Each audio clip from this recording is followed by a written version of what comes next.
사랑합니다. 최고의 과학 선생님이 되고 싶은 홍희람 선생님입니다. 오늘은 3단원 대기권과 우리 생활에 대해서 공부해 볼 거고요. 오늘은 날씨 변화에 대해서 공부할 건데요. 여러분이 살짝 어려워할 수 있는 전선에 대해서 공부를 할 거예요. 그래서 오늘은 우리나라에 영향을 주는 전선의 종류와 특징을 설명할 수 있다가 학습 목표이고요. 네 가지 전선 중에서 두 가지를 배울 겁니다. 하나는 온난 전선, 하나는 한랭 전선인데 나머지 두 가지는 학교에서 우리 함께 공부해 보도록 하고요. 이 두 가지만 제대로 알면 나머지 것들은 쉬울 거예요. 자, 일단 전선이 무엇인지 우리가 공부를 해보면 기단 배웠죠, 우리. 기단은 기온과 습도에 따라서 여러 가지 기단으로 나눌 수 있었는데요. 이 전선에서는 그 공기가 성질이 다른 그리고 공기의 성질이 다른 두 기단이 만났을 때 생성되는 어떤 경계라고 이렇게 보시면 되겠습니다. 이 찬 공기와 따뜻한 공기가 이렇게 있는데요. 여기에서는 이제 공기의 습도는 생각하지 않고 공기의 온도만 좀 중요시 여깁니다. 그래서 따뜻한 공기와 찬 공기가 만나면 전선이 형성된다 그렇게 보시면 되는데 정확한 용어를 설명해 드릴게요. 자, 일단 여기에 보면 전선면이 있죠.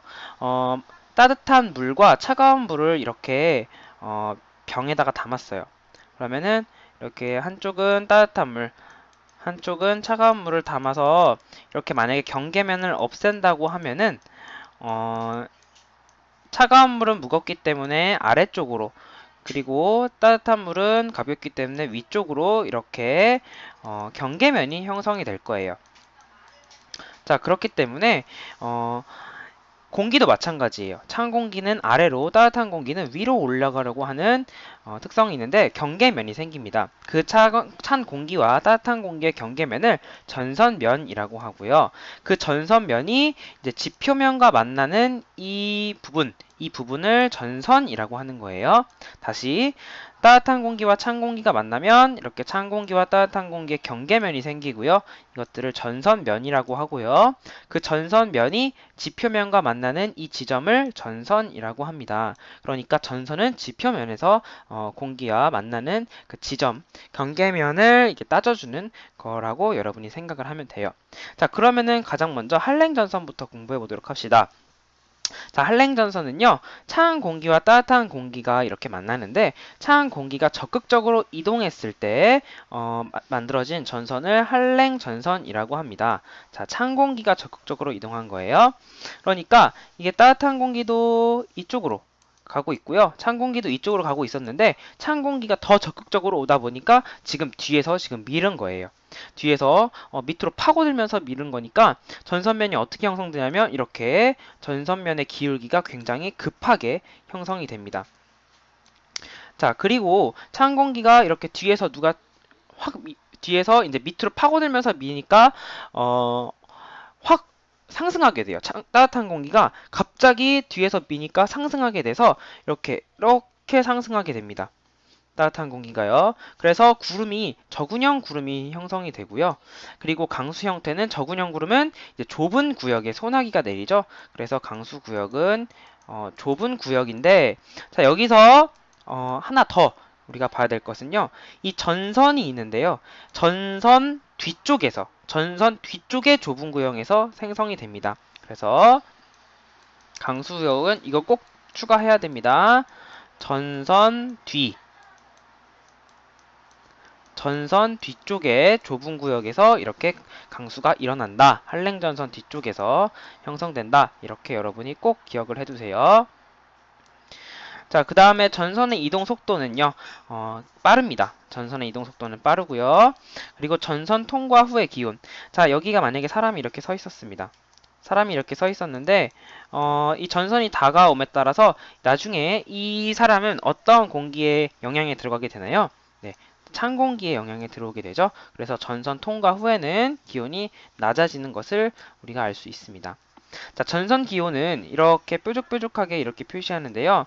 자, 이렇게 뾰족뾰족하게 표시할 때는 이제 찬 공기가 적극적으로 온 한랭 전선이다라고 생각을 하고 이렇게 뾰족뾰족한 이 뾰족 부분이 바로 이 찬 공기에 이동하는 방향이다라고 여러분이 생각을 해 두시면 되겠습니다.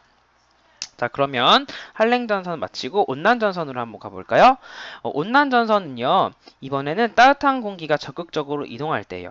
자, 찬 공기가 이렇게 앞으로 가고 있었고요. 따뜻한 공기가 뒤에서 따라오는데, 따뜻한 공기가 가볍죠. 그러니까 찬 공기 위로 이렇게 올라가는데, 아까 말했던 한랭전선은 찬 공기가 갑자기 이렇게 뒤에서 들이닥치니까 확 올라갔지만, 온난전선은 따뜻한 공기가 찬 공기를 타고 올라가는 거기 때문에 이렇게 전선면이 기울기가 이렇게 완만합니다. 그래서 완만한 기울기 형성이 되고요.